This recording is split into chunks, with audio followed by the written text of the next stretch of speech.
That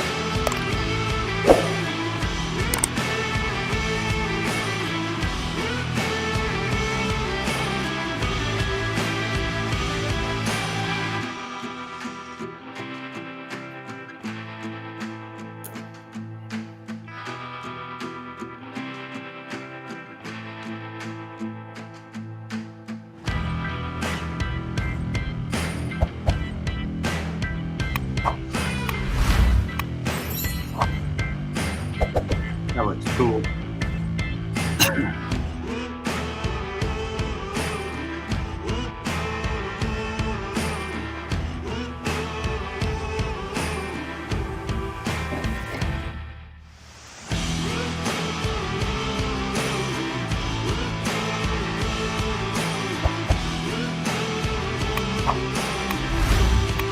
Wow, that looks so good.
Hello, everyone, and welcome to the main event. I'm your host, Mike, along with our producer, Russell Wayne. We're here to talk about Detroit Lions football for the next half an hour, and we're all getting excited for this season. Free agency moves. The owners had a spring meeting today, and the Lions actually, Russell Wayne, I don't know if you know this, their proposal was the only resolution passed today, one of the very few resolutions passed today, and that was the ability to suit up a third quarterback, an emergency quarterback who does not count against the active or inactive roster. The only catch is that player has to be on the 53-man roster. So kind of a curveball at you to get things started. Do you know anything about that? I didn't know about that. I'm locked in the dungeon doing all the editing and everything like that. And sometimes I miss some of the breaking stuff, especially during the off season right now.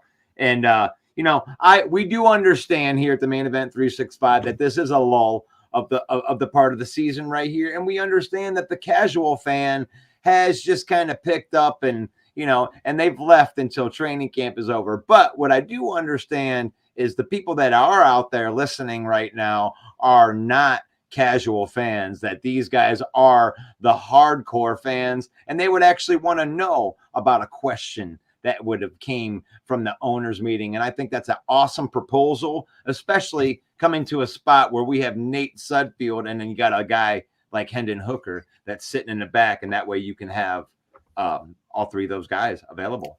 Right. I think Christian McCaffrey having to play quarterback last year in the playoffs is what really got this on the table. And it's interesting because it's an emergency quarterback rule. Okay.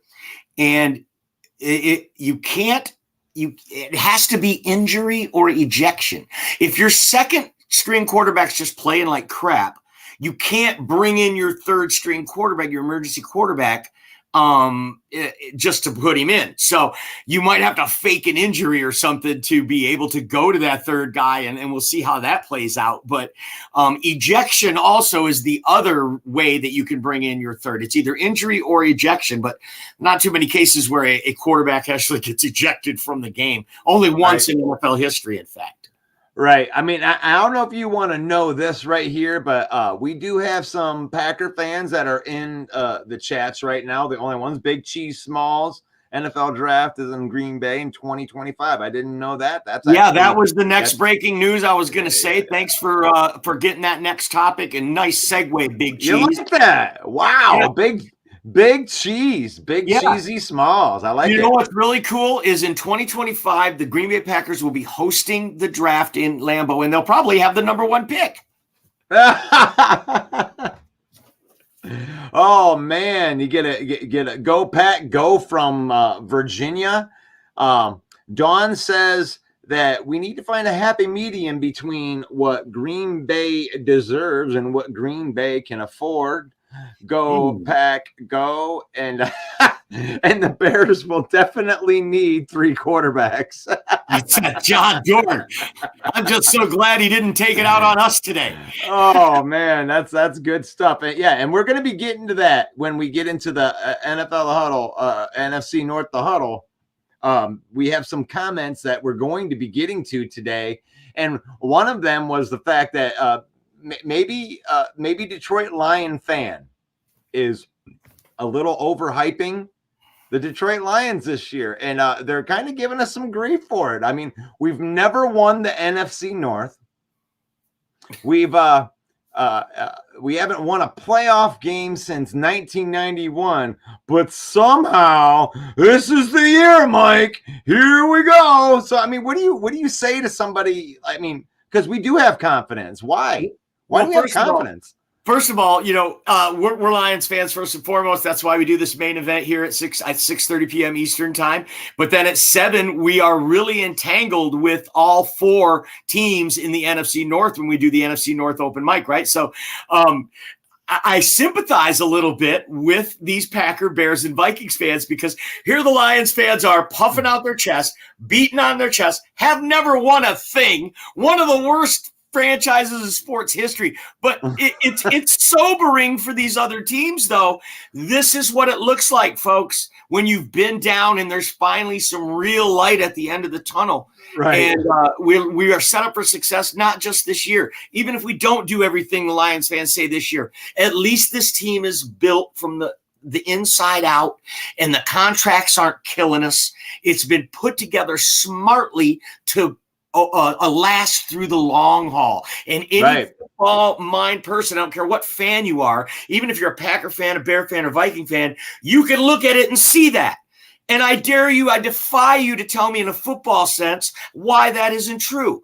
So, yeah, it is annoying, I can imagine, for other fan bases, these Lion fans. We haven't won a thing, and we're already crowning ourselves. In fact, I got into it with a guy on the internet the other day. He kept calling us paper champs, paper champs. Paper champs. I'm like, you know what? I'll take it. If it's got champs in it, I'll take it. I mean, we came from the Patriot way. You remember that? Ooh, the Patriot way. Here comes Matt Patricia. He's gonna bring in that. He's gonna bring all that winning with him. And oh my gosh, we went through that. And you guys are so pathetic because you're really, really happy about a 9-8 season. Yeah, we are. We're happy about a 9-win season because we won 3 games the year before.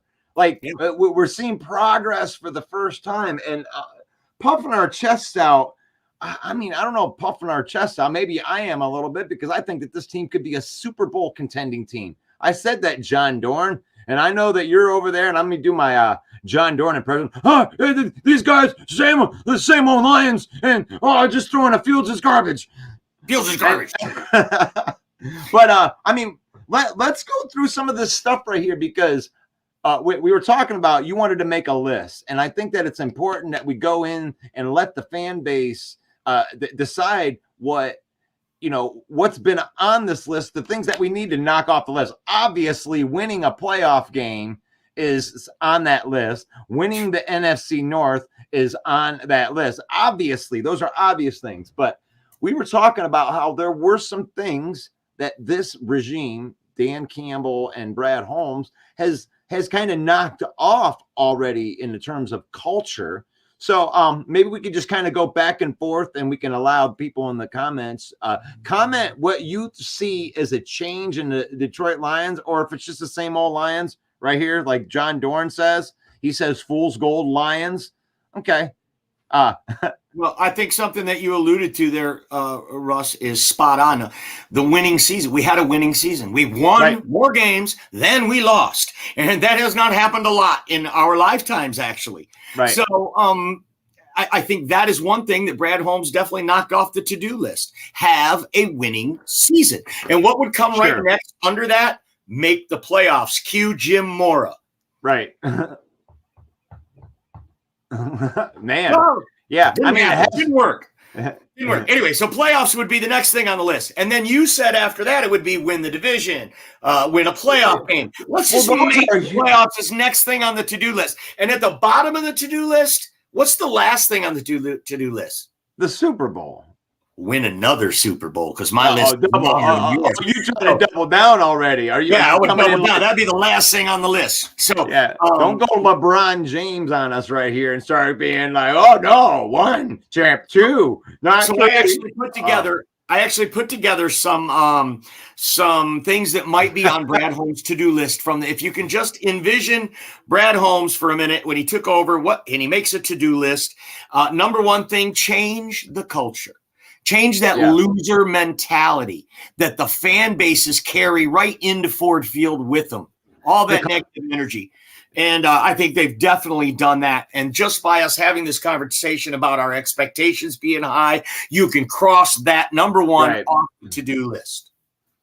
And this is good. Actually, this is good by John Dorn. Yes, the Lions do need to get double-digit wins back-to-back. But, John. Or what? I mean, in order for him to, I'm thinking that it's for him to give us that credibility. That's all. That's all it'll take for Lex Luthor to actually side with Superman. No way. Oh no. If we have back-to-back double-digit win season, John Dorn will find something else. Yeah. Well, here's the thing: is we can hold him to that for one because he said it, and it's right here. I got it right there. It's live on the internet, and you can take it. But the other thing being like, John, in order to get double-digit wins back-to-back, you have to win double digits. So I think that's the first goal is to do it once. Yeah. And I wanted to go back a little bit and knock off some of these things and to remind, and I know that Dorn loves to tell everybody on how awful the franchise has been. And I'm going to double down on that. I'm going to remind everybody some of the things that we had to knock off of this list was beating a team with a winning record at home or away. That was knocked off the list. Right. Beating the Packers at Lambeau was one of those things on the list. Winning a game on the road was on that list. It's been checked off. Winning multiple games on the road in a row was knocked off of that list. Winning 3 in a row on the road was knocked off of that list. So a lot of things that Jared Goff did that Matt Stafford didn't do while he was here. That Stafford never beat teams with winning records. That was something that Campbell, Holmes, and Goff have been able to do. And I'll put all three of them together because it does take all three of them in order for this to happen like that, because I don't think that Goff is the end-all be-all as a quarterback, but I think he's a very, very good quarterback at doing what he does. And he needs those other two guys, but they're there. So that's a lot of stuff. You want to add a couple of that. I mean, we've knocked off some stuff, Mike. Yeah, we have knocked off some stuff. And one of the biggest, I think, is drafting. The Lions notoriously drafted bad. We would be lucky if one player out of every draft signed a second contract or was any good or made a Pro Bowl. We were lucky if 20% over a 10-year span did anything noteworthy in the league at all. Right. So for the fact that Brad Holmes has crushed the draft for the last, 2 seasons for sure, at least I think the 3 drafts in a row he's crushed. So, I mean, that is one thing that's crossed off the list. Stop drafting poorly. It would be on the to-do list, and I believe Brad Holmes has shattered that and crossed that off the list. Yep, and with John Dorn's comments right here, John should just come on. You know what? I won't do that. Well, I think that's one of our That's going to be one of our topics tonight on the open mic. So when Campbell when's he going to get fired and Ben Johnson is the new coach? I mean, that's an interesting take right there, because Ben Johnson is going to be a head coach in this league, and he turned down being a head coach so he could stay with the Lions because of the culture. When Ben Johnson gets fired, I think that Brad Holmes already has that on lockdown. I mean, they drafted Hendon Hooker. Do you think that Hendon Hooker wants to run the offense? Or do you think that Hendon Hooker wants to work with a brand new quarterback that that can kick the franchise, start it over with a brand I'd new like to offense. address this one too, Russ. When is Campbell going to get fired? Not for a long time, John Dorn. That man is a star, not just in Detroit, but across the country. People have bought in. People love Dan Campbell. In fact, I even have John Dorn on record saying, I like Dan Campbell. Yeah. So trust me, they are not going to get rid of Dan Campbell. Even if the Lions come out and only win 7 or 8 games this year, Dan Campbell's job is still secure. He has a 6-year contract. He's already done more in 3 years than any coach has done in my lifetime. For one, he owns the Packers. So right. the Packers at best this year can tie Dan Campbell. They're 3-1 versus the Packer, and it doesn't look like it's going to get any better for the Packers. I know they have a lot of hope, but I mean I can't wait for the season to start, because I mean this was a team that was 8-9 last year with a Hall of Fame quarterback on the roster, and they just seem to think that Jordan Love is just going to take right over and they're not going to miss a beat. And gosh, what are the chances of that happening, Vegas, man? Right. We're so good at gambling. But I mean, I know this is a Lions show, but they're only Packer fans watching it. So no, we do go live into the Detroit Lions news on the weekdays in the mornings. But right now we are in the enemy territory talking Lions. But that's all right. That's all right. Oh, there we go. We got Jeremy Ballrick wants to get in here. You're a Lions fan. I can actually let you in. I'll go ahead and throw the link. I'm going to throw the link into the in there for everybody. We're actually going to be starting in 10 minutes with the NFC North Open Mic. So what we need you to do is we need to take your feelings and we need you to put them into a box. And we need to take that box and you need to put it up high on a shelf, and then you need to go into a different room and then watch the NFC North Open Mic, because I wouldn't want your feelings to get in the way when we trash your team. So can you put up that comment from one of the groups where they were talking about the crying coach going to get fired? Oh, okay. Over the gambling and all that. That kind of relates to what John Dorn is saying here about Dan Campbell being on a hot seat of some sort, which is ridiculous, utterly ridiculous. That's not what we were looking for. Let me go find this thing.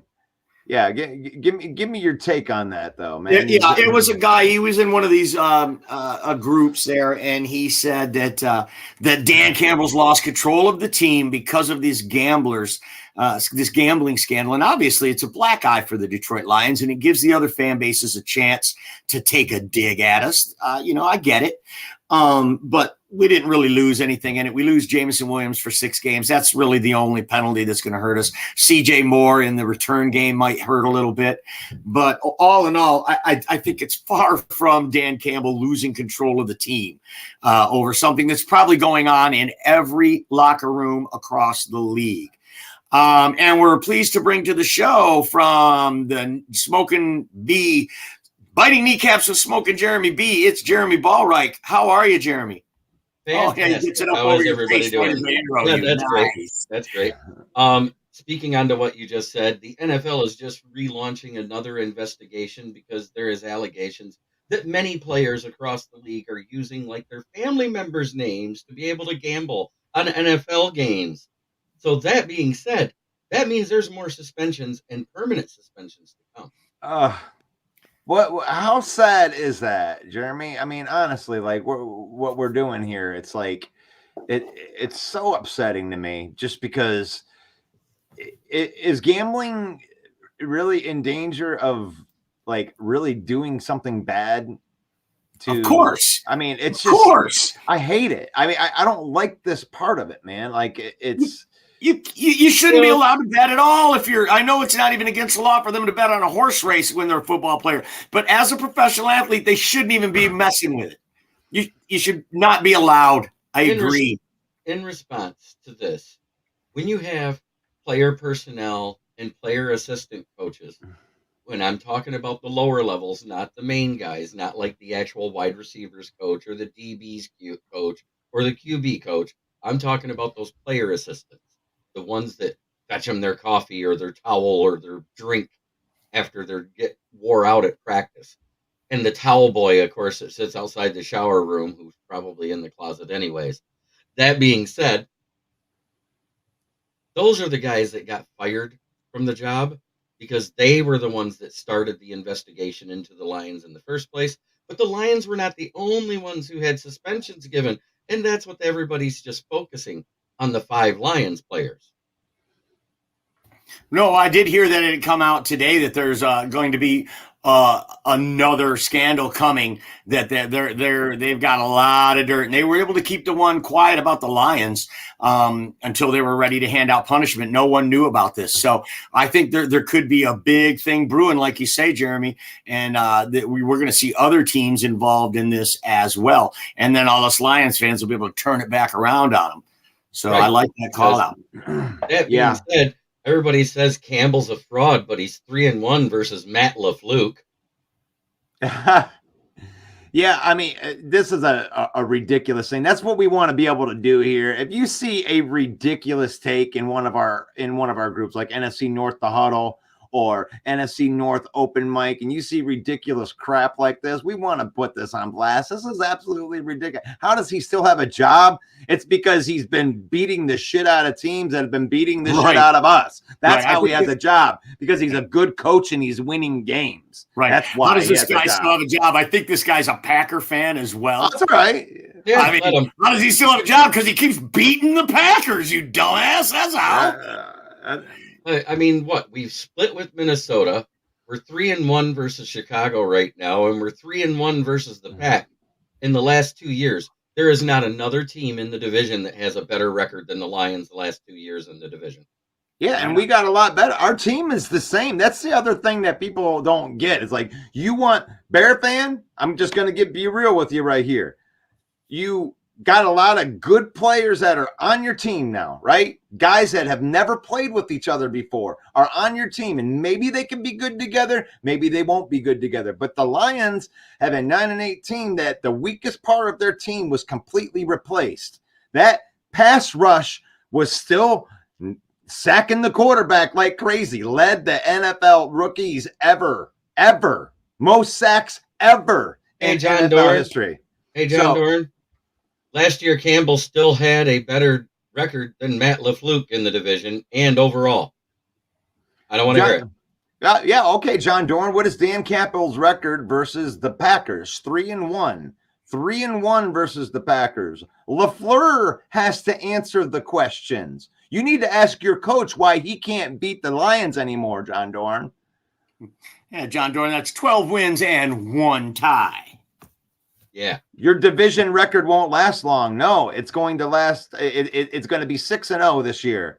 There isn't a team. Russ said it. There it is. I can't even hold it back anymore. There isn't a team in this division that is going to be able to stand up to the power that we have on both of the offensive and the defensive lines. We don't have to answer questions anymore. What are you going to do about Frank Ragnow? What are you going to do about Penei Sewell? They're coming downhill now. And what are you going to do about a running back that led the league in broken tackles? He ain't going to be breaking that tackle 3 yards in the backfield because he has a dog shit offensive line like the Chicago Bears does. He's going to be running behind one of the best offensive line, and he's going to be breaking that tackle 3 yards down the field. So what is that going to mean? That means that David Montgomery might eat this year. Right. And when they bring in the change of pace back, it's the fastest guy in the league, by the way. I won't quite go that far, but he's pretty damn fast. Yeah. Well, that's right. The fastest guy in the league's our receiver, Jameson Williams. My bad. Yeah. And then he's going to come back after, placing his bets and week 7. And you're still, no matter what you say, all that smack talking you guys want to do out there, that's fine. But still, week 7's going to come and you're going to have to deal with that speed. Hey, congratulations to Minneapolis, Minnesota, saying exactly what he said, backing up the statement that I said. They say a second wave of violations is coming for way more teams. Yeah, and it's true. I seen it on CBS Sports. I seen it on the NFL Network. I seen it on ESPN, and even Lester Price, dude, that's twice that you've come in there. You can talk smack from out there, but right there, the link's in there. If he Mike carries won't get wait, 30 yards Lester versus Price, Chicago. We got three Lester Price, minutes. We might as well. I'll bet a 50 spot right now if he touches the let's ball on a keep that carry. out, dude. If he no, I want to say it right now. If he touches the ball 6 times in the first game because we have 4.8 yards before he gets touched, he'll have 30 yards in those first 6 touches. Yeah, we don't need to have Lester Price agreeing with us. Lester Price can wait until the season starts, just like everybody else. And I want him to put money on. We're gonna see this. Well, or he could head over to the NFC Open Mic night. Could head over to the NFC Open Mic night like we're about to do. He's driving right now. Let's do that. Let's go ahead, and I'm going to run this other intro. Is there any parting shots you want to give to for the end of the Lions portion of this show? Sure. No, I don't think so. I would like you, though, to put into your comments, guys, if you're a Lions fan, because this is our half-hour Lions show. We're building a Brad Holmes to-do list. What did Brad Holmes put on his to-do list when he took over? And we're going to try to assemble that list and cross things off as they get done, with winning a Super Bowl as the last thing on the list. We want to hear your comments. Check us out. Follow us on Facebook. Go over to our YouTube and please subscribe at The Main Event 365. For Russell Wayne and Jeremy B, I'm Main Event Mike, saying God bless each and every one of you. Peace out. Dun, dun, dun, dun, dun.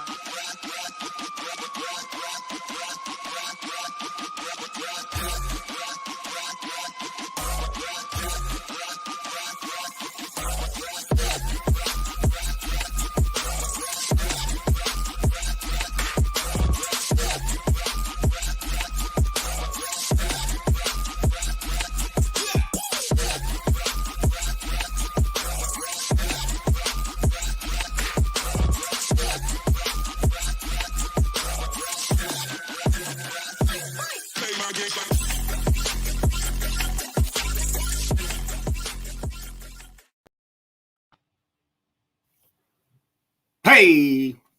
Oh, we're still going in there. I'm sorry about that. Let me get some of this. There we go. Sorry about that. I didn't want to go that far back. Watch what we can do here. There we go.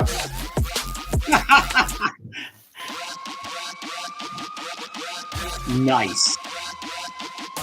Yeah, we can cheat. This is the main event. We don't even have to be good at it. Why not? I can't believe we're going to break the Quay Walker today. Oh my gosh, I can't get this thing right. I'm going to do it again.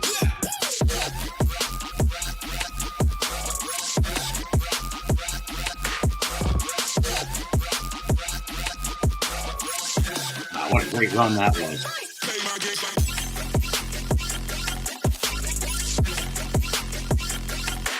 Tight end 1 right there. That's right. Look at that. Tight end 4.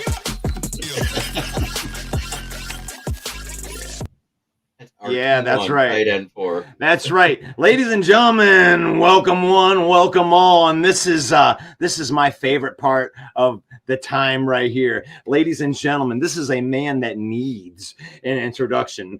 And ladies and gentlemen, welcome to the main stage right here. It is the master of disaster. It is the king of sting, the Count of Monte Frisco, a man who needs no introduction.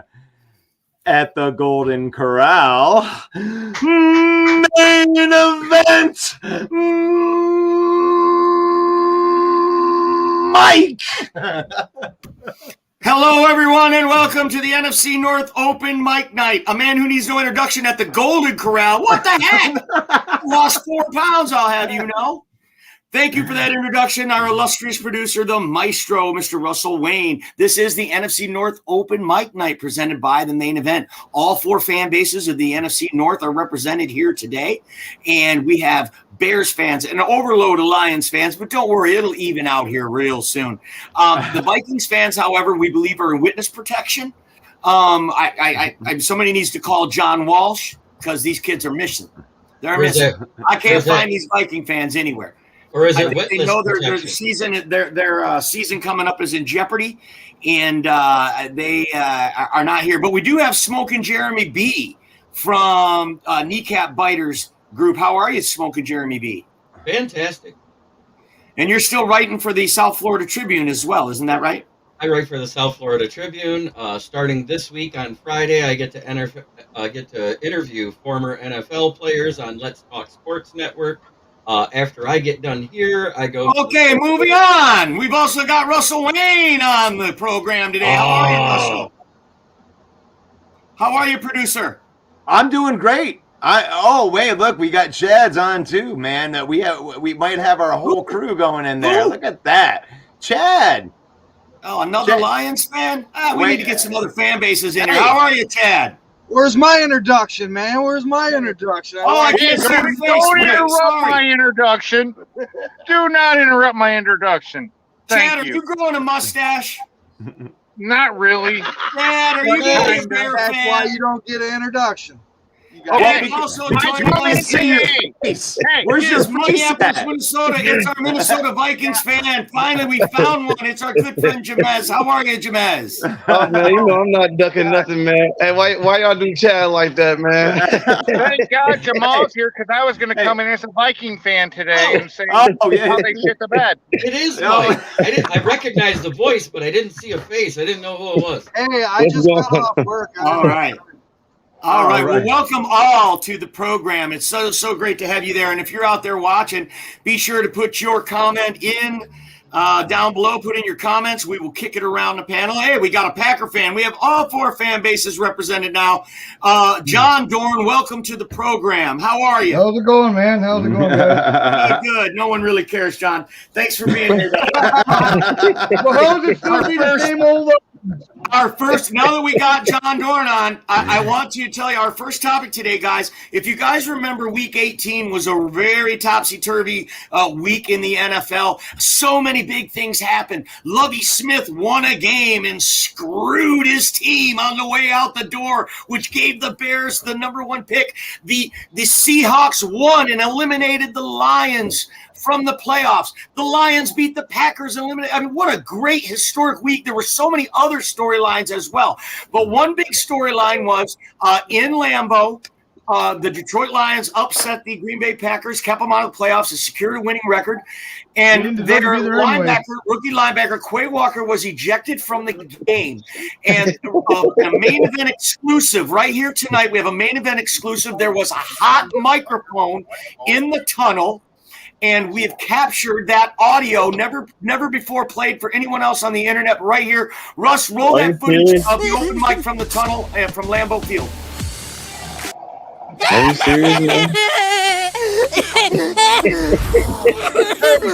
It's not fair. They were so happy. It's not gonna be okay. Shocking footage. Don't you wish you had a fucking player like that? I do. I wish I had a guy would shove a 140-pound trainer. Yeah. Yeah, well, maybe he should have been shot first. He did exactly what I would have done. John, what do you say about that, John Dorn? What do you got to say about that? Breaking news. I would have shoved the son of a bitch too. Shove me, I'm going to shove him back. There's no reason to shove him. There's two guys on the guy. He put his He hand had no on him. reason to fucking shove him.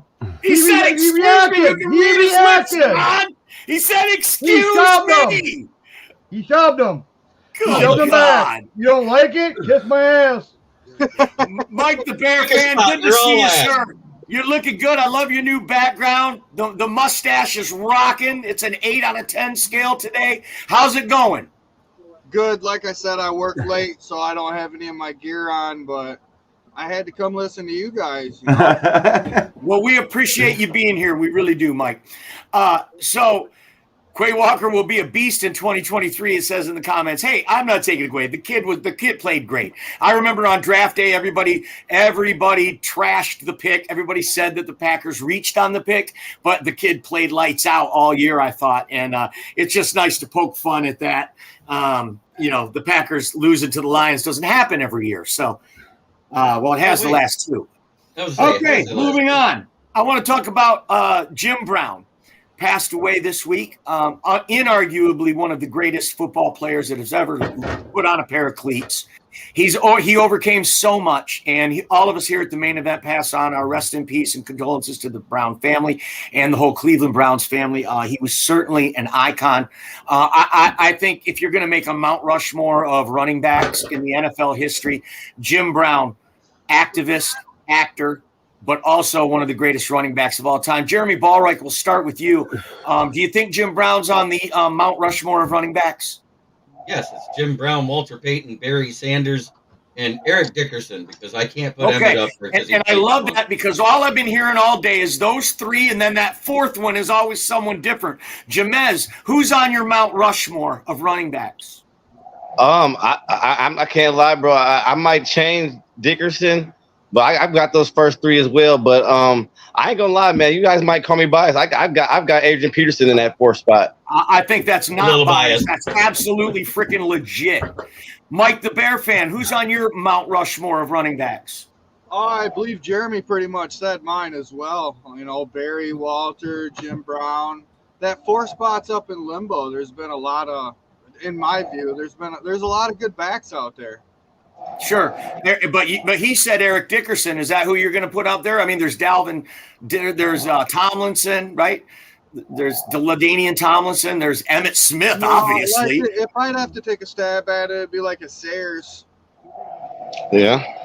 All right. I got to come in here. I was just in the background, but if nobody's going to mention him, Marshall Faulk has to be put into this. Exactly. Come on. I'd rather be Dickless. I'm putting Marshall Faulk in. I'd rather be Dickless. Get Eric Dickerson out of there.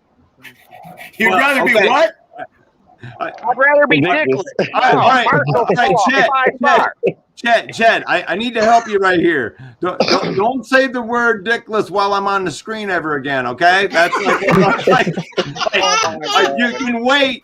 You could wait, and then you can have your take right there. But yes, I think that Marshall Faulk, I mean, as a dual threat back, I mean, Roger Craig being the first guy that really kind of and by like, oh my gosh, there's a running back that's catching the ball lots out of the backfield. If I had chances to watch any of those guys again, it'd be Barry Sanders. That guy had the moves, man.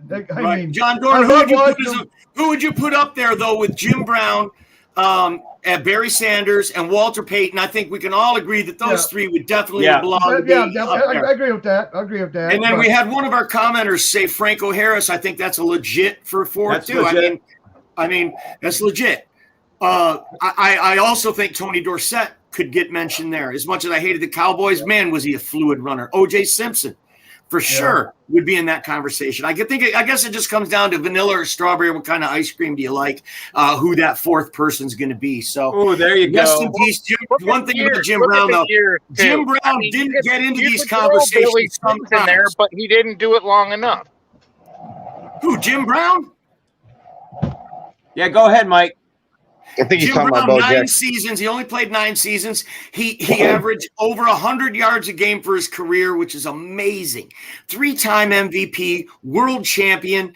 He cut his career short because he was such a well-rounded human being as well, that football, he realized that there were bigger things in life than football, and he pursued them, and he was a great human being in that respect. Everything, he brought LA gangs together, the Crips and the Bloods, and he did a lot for civil rights and human relations, and he went to bat for African Americans. And it's just a beautiful thing. And when they asked him, why are you quitting football? He said, what would you rather do? Go in there and get beat up once a week or do a love scene with Raquel Welch? So he was also an intelligent man. And the world will miss Jim Brown, and he's definitely on the Mount Rushmore of running backs. Put it in the comments who you think number 4 should be on that list. We're going to move on to our next topic, which is for Jamez, because it involves your Minnesota Vikings, Jamez. One of the guys in the groups, his name's Tom Novans. He's a friend of the show, and he's really pretty sharp. He puts up a lot of good posts. He put up a post this week saying that Brian Flores is overhyped because his defenses, when he was at Miami and such, that they were they didn't finish that well ranked. And sometimes there was teams that he would lead that the defense would take a step back. So all this stock that's being put in that the Vikings are going to be better on defense this year because of Brian Flores is a bunch of bunk. And I want Jamez to respond to that. Russ, if you could find that and put that up for our viewers. I know. I know exactly what you're talking about.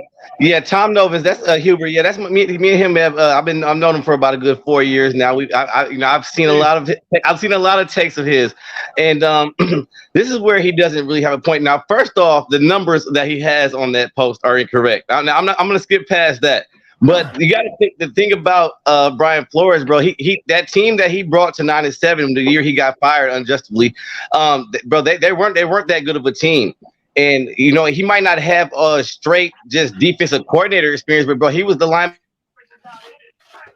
I like to believe if he's made it to the point where he's a head coach, that he at least he's well rounded with offense, defense, and special teams, all of it together.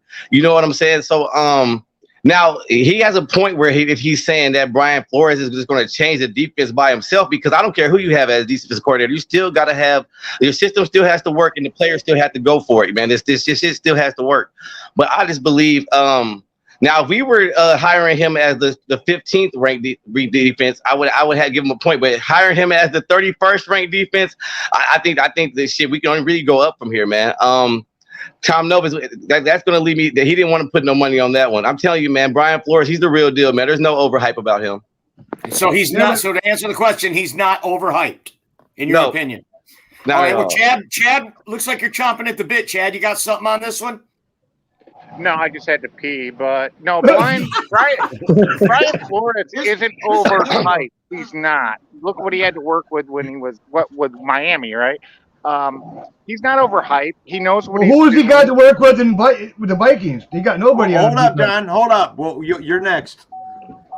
I don't believe he's overhyped. I believe that you put him on San Francisco, then they're even more dangerous. No, I think that's a good take. He knows exactly what he's doing. You just have to give him the pieces to work with, and you have to give him the ability to be able to put his scheme in.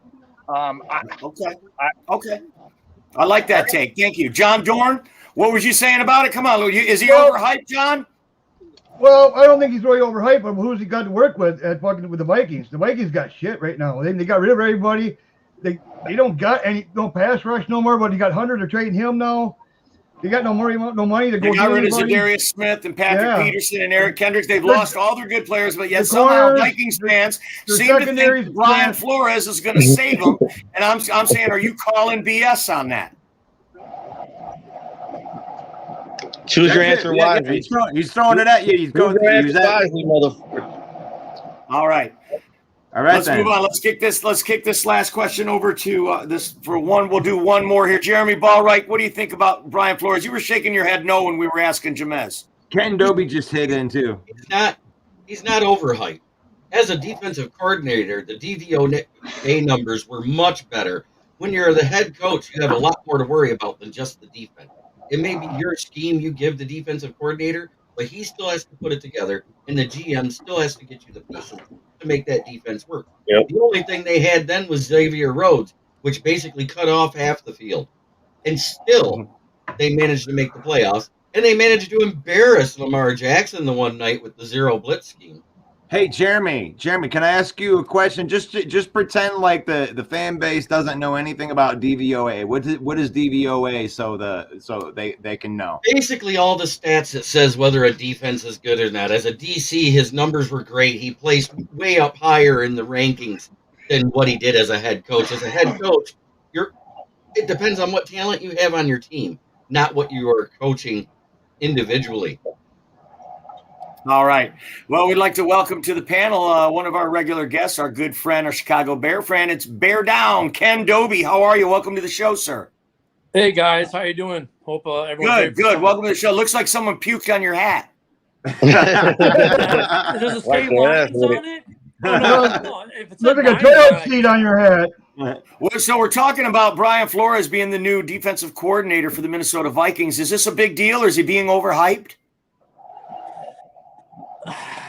I think it just distracts from their other issues. I mean, Yeah. you bring in a new DC that kind of distracts from their personnel issues. But I kind of agree that you have to have the personnel, but also if you have the right coach, then you can coach up some of your lacking personnel issues. Sure. So, Yes, you can. you can if you have the right coach, they can scheme around the lack of personnel.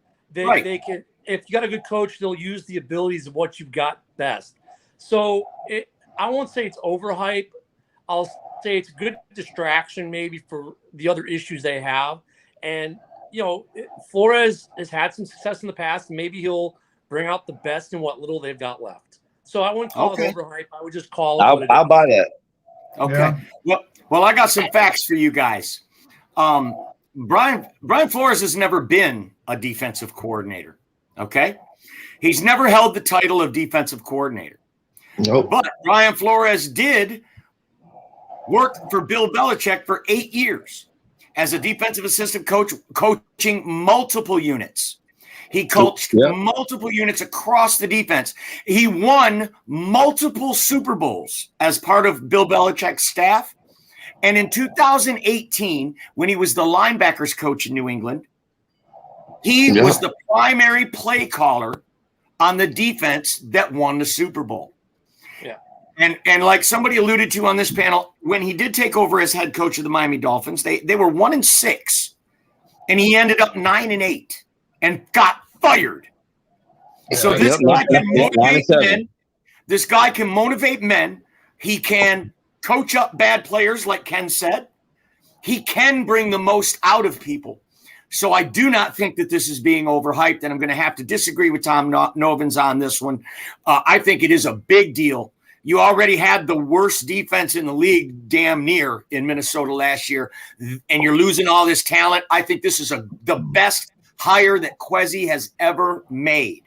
Was hiring Brian Flores as defensive coordinator. What was that thing he was suing the NFL for? What was that all about again? Collusion. I can't remember. Because I think it's called racial discrimination, John. The owner, I know it's something like that. yeah, the owner was offering him $100K to tank a Yeah, I game. remember that. Okay, no, okay. It Is that what it was? Yeah. Discrimination and collusion. Because The collusion. But Brian Flores is not complicit in that, though. Brian Flores is the plaintiff, and he is the plaintiff in that case, John, that he was racially discriminated against.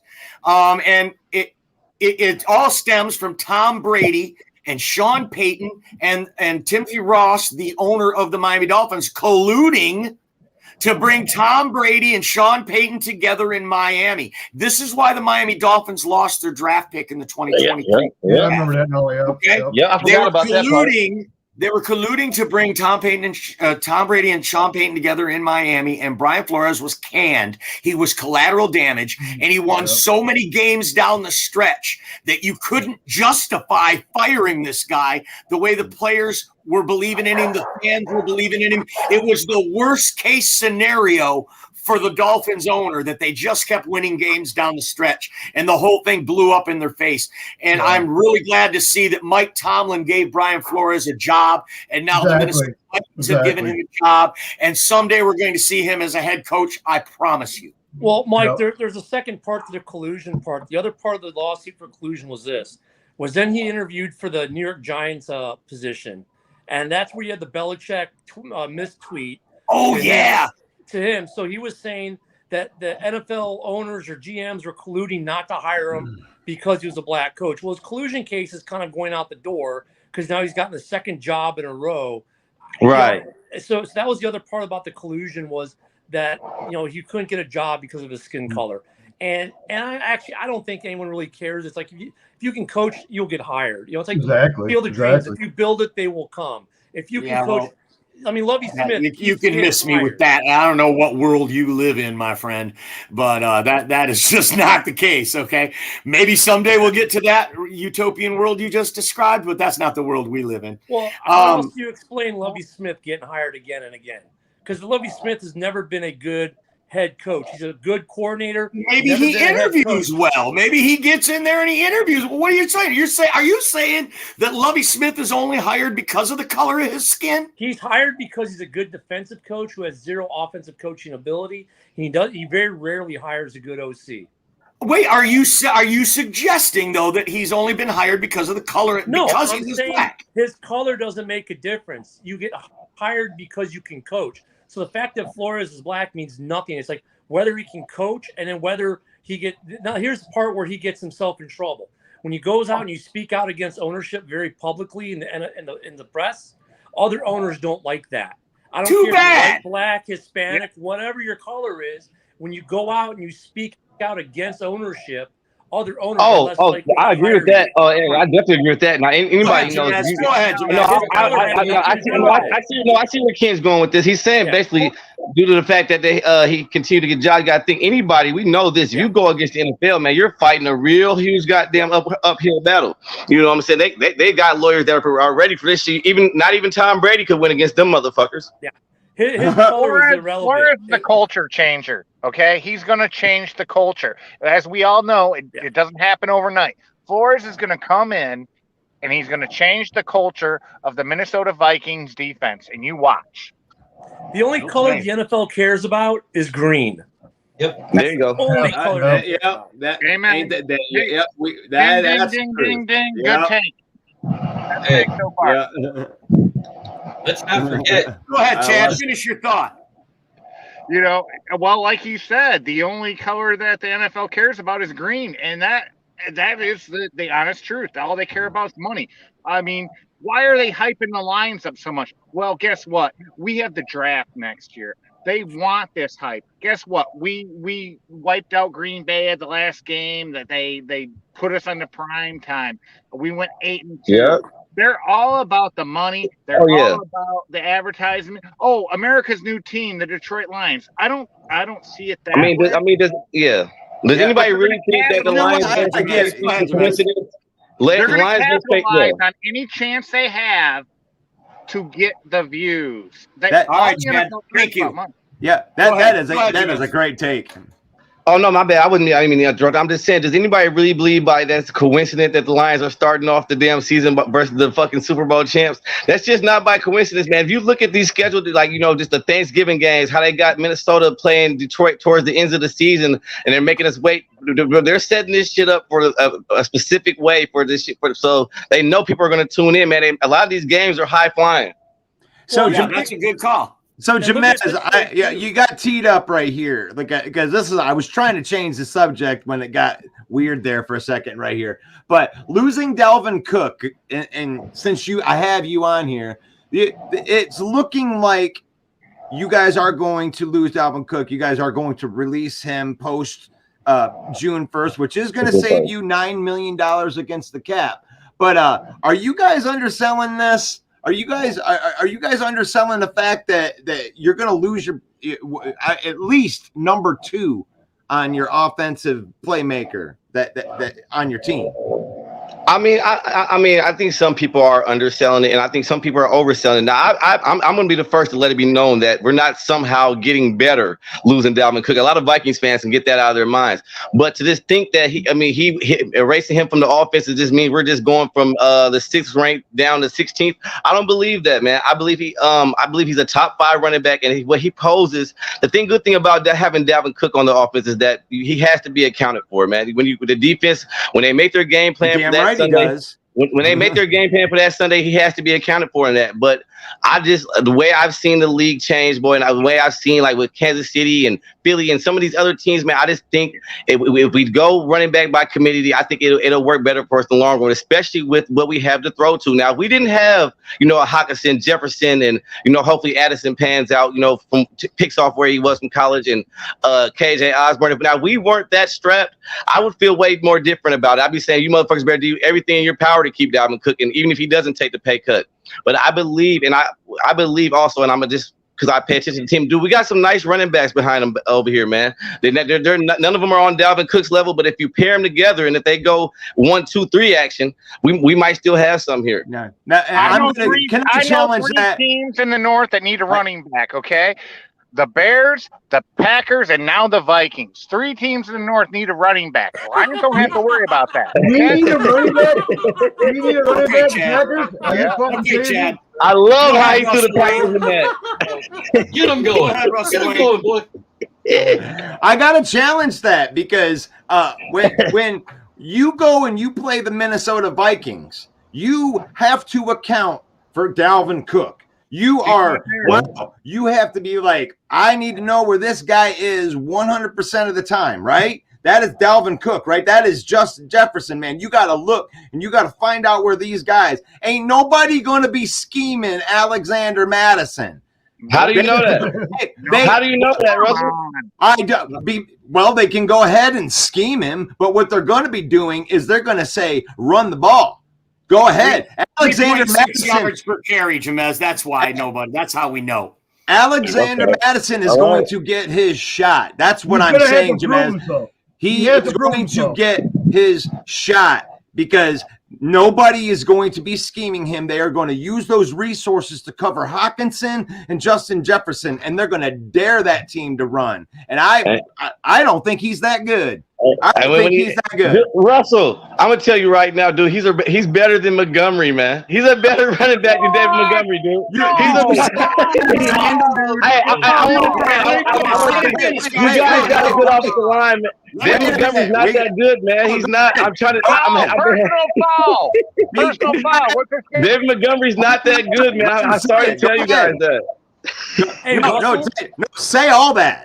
Everything. I'm trying to save you guys from having a bad take here, bro. Alexander Madison, if it weren't now, Montgomery's going to do decent because of the offensive line you got, but dude, he's not an every down back, man.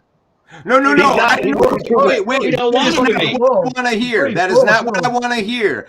You said something when everybody was talking over you. He runs like a turtle, I think. Shut up for a second. I want to ask this question.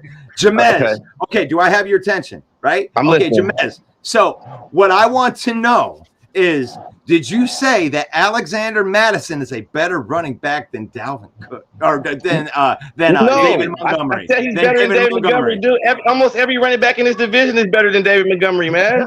I don't understand why you guys don't get that. Jahmyr Gibbs is better than David Montgomery.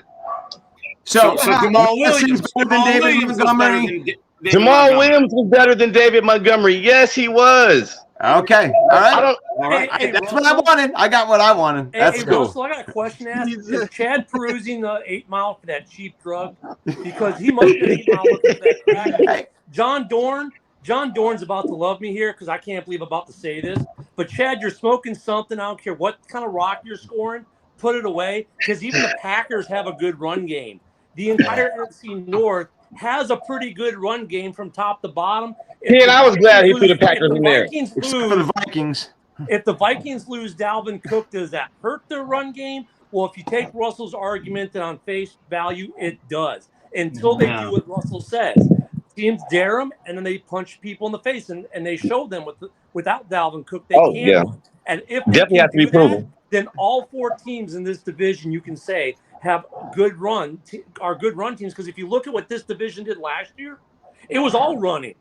It was the Bears, it was running. The Packers, it was running. With the Lions, I think the Minnesota Vikings dropped the ball when they drafted a wide receiver with their first pick.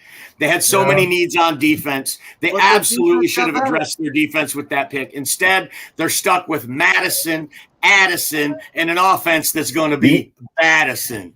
So you crazy as hell. You know damn well. You ain't gonna think that when Addison's offensive rookie of the year on your ass. No. Okay. Hey, I like it that you got. Why are you getting a new quarterback? I want to hear. I mean, we got ball. Need 8 yards and throw 3. You guys don't know anything about football. We're going to talk to a man now who has the word ball in his name, Jeremy Ballwright. That being said, Alexander Madison is a decent running back, but to say he's better than Montgomery ran behind a shit O-line and still averaged 800 yards per year. Yeah. I think you're smoking some type of rock. And it isn't gravel. Wow. It isn't court. 800 yards per year. 800 yards per year isn't that good, man. 800 yards behind no O-line is good. You're also talking about the guy that had the most missed tackles in a season. Yeah.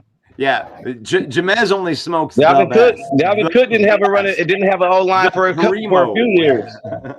Fox Sports is always. You are watching the NFC North Open Mic Night. Be sure to put your comments in and let us panel of knuckleheads kick your question around. If you've got something to say, be sure to say it. And come. You don't have to worry about your takes, sucking. We already know your take sucks. So just go ahead and put your take in there, and we'll kick it around. Be sure to follow our page and head over to our YouTube channel, and please subscribe to our YouTube. That's the fuel that makes this thing go. Our good friend Greg Rice says, blasphemy. Tell Jamez I'm suing him. He's saying that because you're saying Montgomery's not that good, man. Madison's a better back than David Montgomery. And He it's is, going he to be is. very interesting to see what happens. Hey, me and Tom Novins got a bet going right now. He pretty much pressured me into it, but he said we got so basically out of Madison. If this is all if Dalvin Cook is not the starter, it's no. If he's the starter, we're throwing it out. But if Madison's the starter for the Vikings, if you're me and Novins got I think it was $50 or $100, one of the two. That whoever wins 2 out of the 3 before yards, touchdowns, and receiving yards wins that bet. And I'm feeling pretty good about it. Hey, Mike. It's Madison. It's Madison and who? Montgomery? Madison versus Montgomery, and whoever wins the best 2 out of 3 of those stats. And that's with Melvin, Detroit Jesus. No, that's with Tom Novins. Oh, that's what Tom Novins. All right, well, we're going to track that wager here on the main event. We're going to track that wager here on the main event. Well, all right, Ken, did you have something to add there? Hey, so yeah. Hey, I already know you do, Ken, so do it.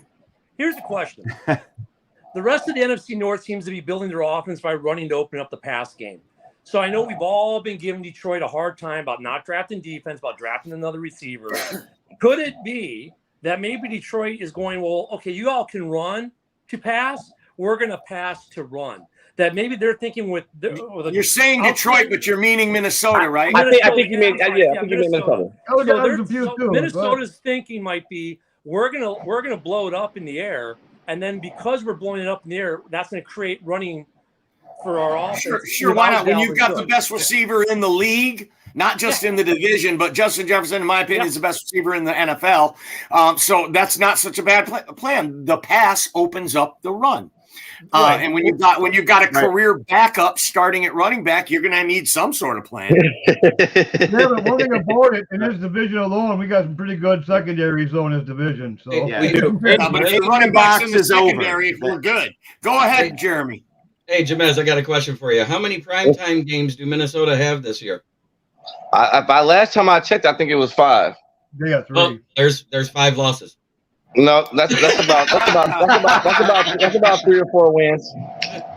Well, Jamez is one tough cookie, guys. I don't know if you know this. We could all gang up on Jamez and run his Vikings into the ground. If you count he will hang tough. Trust me, Russell Wayne. I know you love trashing the Vikings. Throw something at him.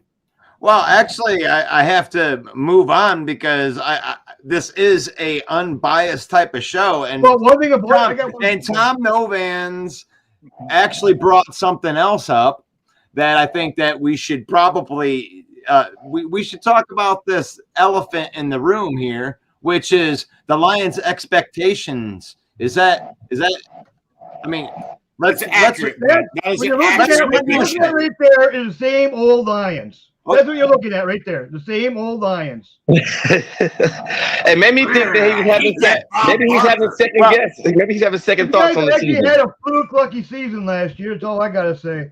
So good luck even get back to 8 wins. You know what I love about you, Tom? What I love about you, John, is like I don't even have to ask you what your take is. It's already over by the time I ask you. Like you've already said it. Like it's like fucking same old Lions. All right, okay, cool. You don't think that we're going to do very well? Anybody else want? I'm not saying you guys are going to do anything well. You're going to win games, but you guys ain't going to accomplish more. I'm telling you, I'm telling you right now, John. Both the Vikings and the Lions are going to win 11 games this year. It's going to be whoever has the better division record.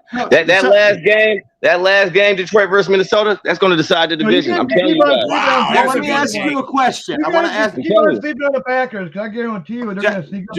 I'm snoring on the Packers right now. John Dorn, the Lions play the Packers twice next year. How many times are the Lions going to beat the Packers next year? I think I got a split. You're going to get a split. Okay, John's on record for a split. That's cool. I'm sorry, Mike. Go ahead. Go Hey, ahead. John. I got it splitting with the Bears and the Lions, and we're gonna sweep the Vikings. Really? You're gonna sweep the Vikings. I love it. I love it. Hey, the rocks keep getting bigger with every Where did Mike go? Hey, Justin Fields finally about to get his win against the Packers week 1. Boy, they about to tear y'all ass up. I love the take, Jamez, though. Jamez saying that the Lions and the Vikings play in Week 18 in Ford Field for the division. I mean, that's the second man. I'm not going to even push back. I'm not going to tease you about it, nothing, because you got the Lions playing for the division in Week 18. I'm going to take it. And I'll tell you what, my vision, though, is the Lions sit Jared Goff in Week 18 because they wrapped up the division 3 weeks ago. Oh, no. You want to see Hendon Hooker? Russell Wayne said today, the Lions are going 6-0 in the division. They're sweeping every division opponent this year. No, that's not happening. He's not apologizing for it. And he challenges you. Hold on. He challenges you to give him a football reason of why that won't happen. And they can't be because they've never won nothing because of the worst franchise because they haven't won a playoff game since 91. None of that can be the reason. Look at the roster right now and tell me who is going to beat the Lions this year. He predicts they go 6-0. Jamez will let you go first. And I'm gonna tell you, they might actually have a chance of going 5-1 again. But that game in Minneapolis, that's gonna be the L for sure. Okay, that's you fair. In this division, you can throw records. You can throw who's on the roster out the window if you want when it's a divisional game, right? Anything could happen. So I get that. But Russell Wayne's point is when you look at the roster, there's no reason the Lions should lose against these 3 teams. Ken Dobie, what are you talking about? Our defense holds your fucking offense pretty damn good.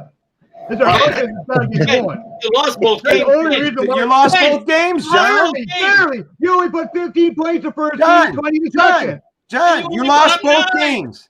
You got our offense was shitty. Our offense is going to be John, John, imagine when he's John, will be better than guys, let John finish his terrible take. Our terrible take, no, we're going to be better on offense already this year than last year. Trust me. Okay. Without that Hall of Fame quarterback, you're going to be better.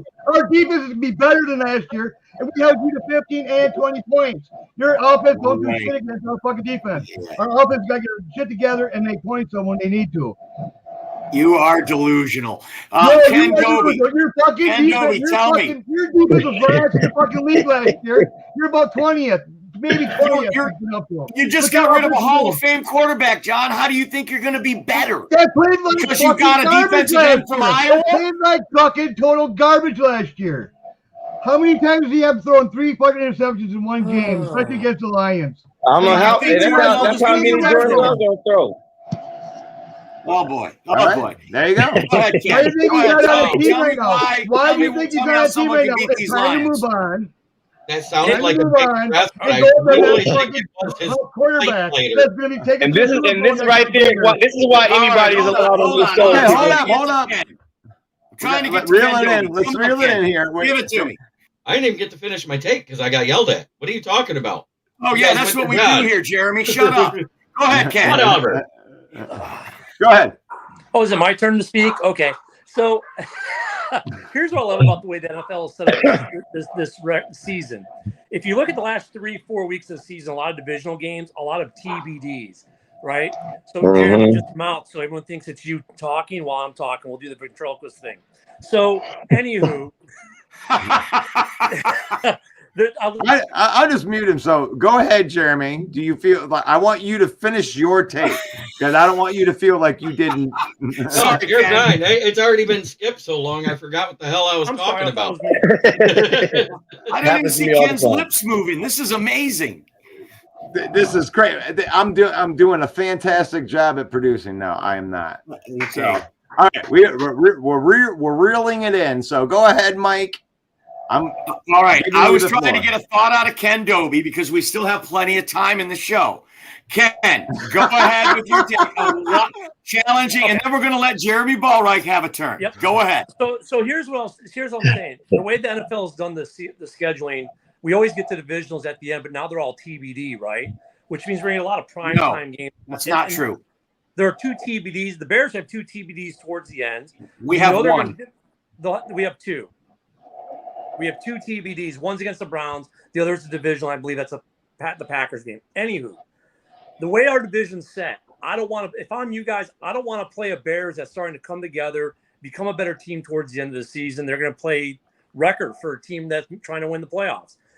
I think the Lions are good. I think the Lions are still the Lions, though. So for me, until the Lions can prove they're not the Lions of old, they're still the Lions. Will find a way to screw it up. So I mean, football reason-wise, sure, Goff is could have a regression. Your play calling could go bad. Thank you. You can get some injuries, but you're still the Lions. So prove to us, the rest of the NFC North, that you're not the Lions anymore, that you're breaking that Fair curve enough. and actually win. That's fair, and that's a good point. And you and my mother are the only ones I know that say anywho. Go ahead, Jeremy. Let's go with your take. I forgot what the hell I was talking about. It's been too long. Like I said, move on. No, honestly, when you look at the Lions, man, you gotta use logic with this. With the 8 out of 2 of the last 10 weeks, and you got to just picture the fact that they started 1-6, ended at 9-8, but the team got better damn near in every aspect. Well, I'm gonna say every aspect, but they've got. I would be completely shocked if the Lions don't win at least 11 games this year. They should be at least 2 games. Now, they got a harder schedule. If it weren't for the harder schedule, I'd probably be saying more than that. But at least 11 games, at least 11 wins. Now there's a smart man. There's a good football mind right there. Unbiased. Thank you, Jamez. Dan Campbell should have to answer some hard questions.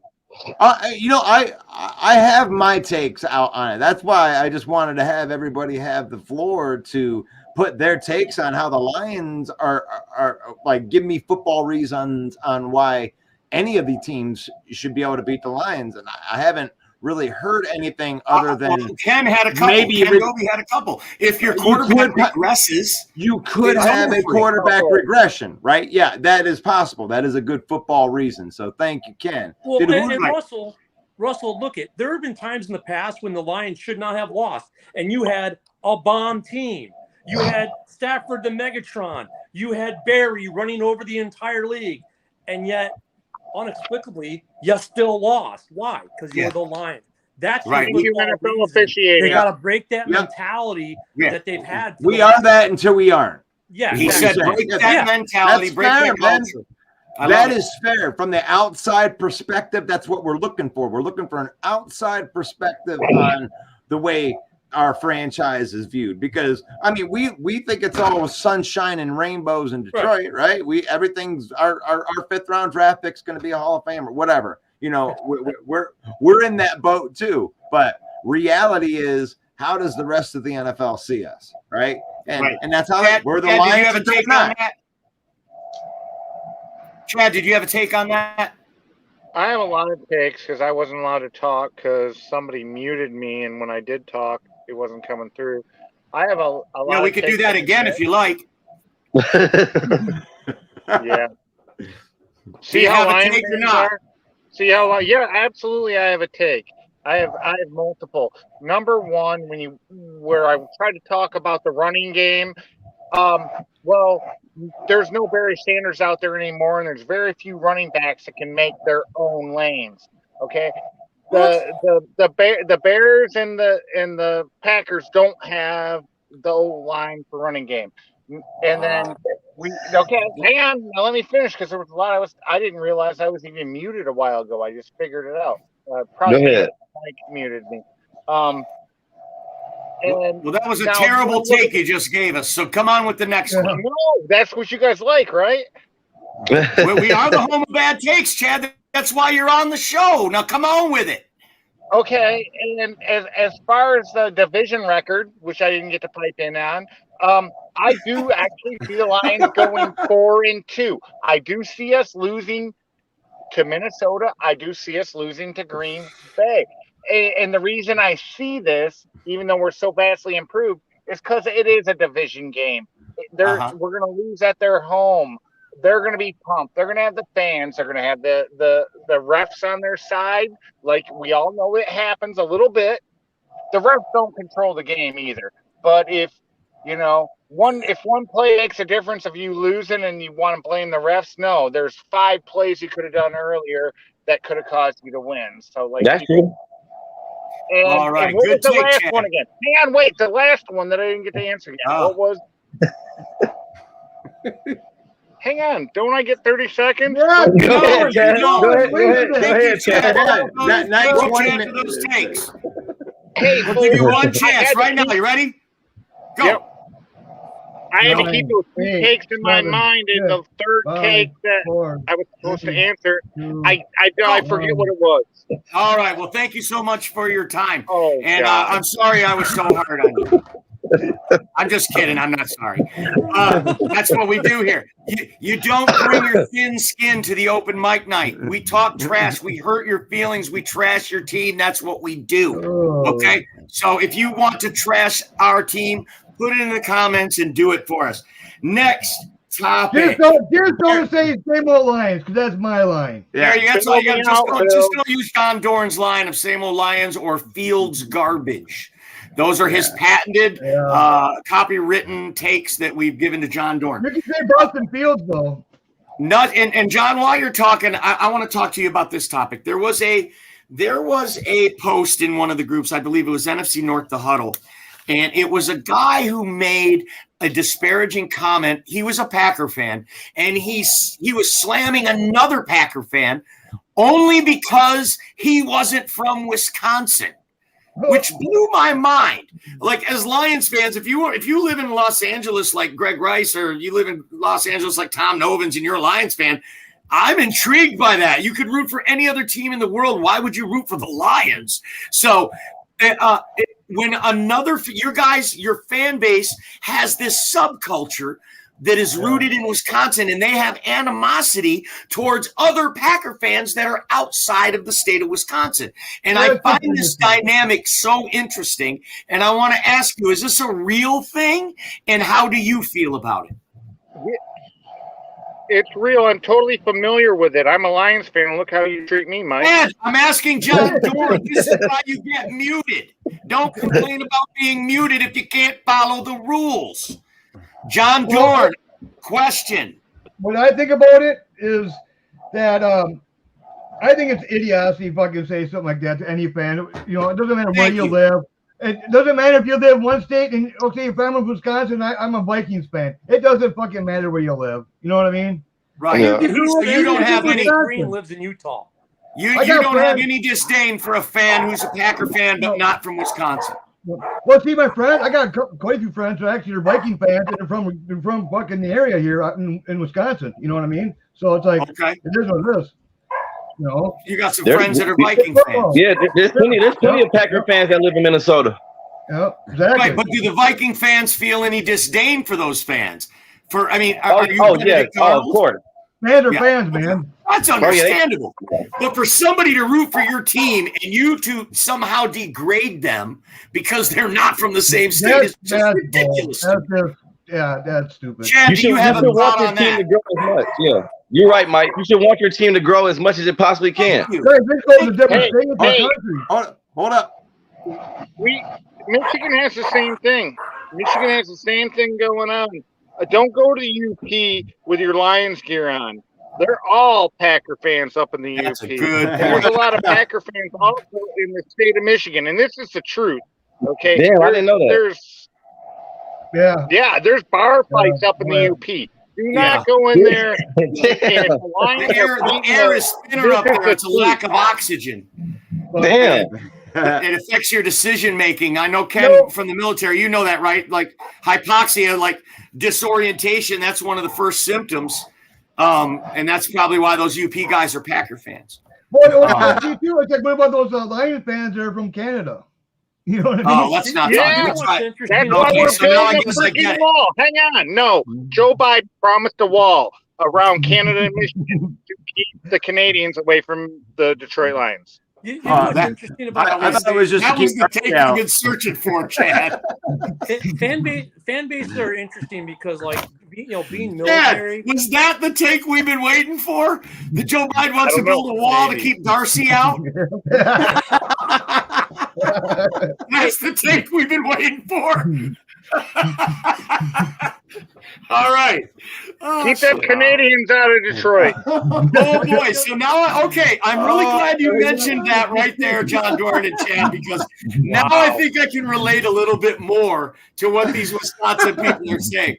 Because I'm not going to lie, these Canadian guys that are Detroit fans, I do kind of feel some kind of way about it. So I guess I do kind of understand it a little bit more now. As a Bear fan living in Florida, do other Bear fans ridicule you and like degrade you, Ken? Well, I'm born and raised in Chicago, so I'm just here because the military moved me around. And the interesting thing about being where I'm at now, I got Bears fans, I've got Lions fans, I got Packer fans that live down here. Did you go to Polk High, Ken? No, I did not go to Polk High. I went to Wheeling High, the suburbs. But I think the funny thing, though, about what you start us off with is, look at those Packer fans that are mad at Packer fans are from places like where Nick Green is, living in Utah, are just mad because those Packer fans have escaped to live in a better place. That's all that. Right. Jealousy.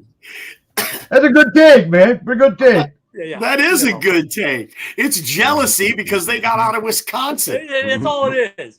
And, being military, it's funny because wherever you go in the Only military, real fucking Packer players live in Wisconsin. There's two things that I'll tell you about being in the Army, that any unit every unit I was ever in the Army had these two things. One, every unit has at least one Puerto Rican dude. I don't know why, but they do. And two, you have fans from every conceivable NFL team, but at least 3 of them are Cowgirls fans, and I don't know why. Oh, because it's they're the most valuable franchise in the NFL. That star on the helmet is valued at $10 billion. I thought that was their user rating. Yeah, that one star on their helmet is actually a rating. Yeah, right. I love it. When you have a place named and I want to thank World. our producer Russell Wayne for putting up the Al Bundy graphic as soon as Ken said I was born and raised in Chicago. That was perfect timing. I actually went to 85 games, saw the Bears. Unlike some of you Lions fans, I've actually seen Barry run live. So, yeah, I watched his whole career. So I got into it with this guy. And then right here, if you look in the comments, this is the guy I was talking about, Matthew Lawrence, who seems to have a problem with Packer fans who aren't in Wisconsin. So we're putting him on blast here. For all you Packer fans, look him up and let him know he can stick it where the cheese don't curd on that one. And I got into it with this Rashad guy as he went on to tell me how the Lions have never won anything and they never will win anything. And I told him the law of averages says that he was incorrect, and the law of decorum says that he's a troll. So it was almost the end of that conversation. Hey, look, but we encourage you to go in NFC North, the huddle, go into the main event group, these groups that we're members of, and all of our panels are members of these groups, and we talk smack, and we invite you to do it as well. It has been a fun hour, but we are up against it. I'd like to thank all of our guests on the panel tonight, even John Dorn, for being with us tonight, Chad, Ken Doby, Jamez, and for the producer, Russell Wayne. I'm Main Event Mike saying God bless each and every one of you. Peace out. Hey, Go back, go. Can I have a countdown? Bear down.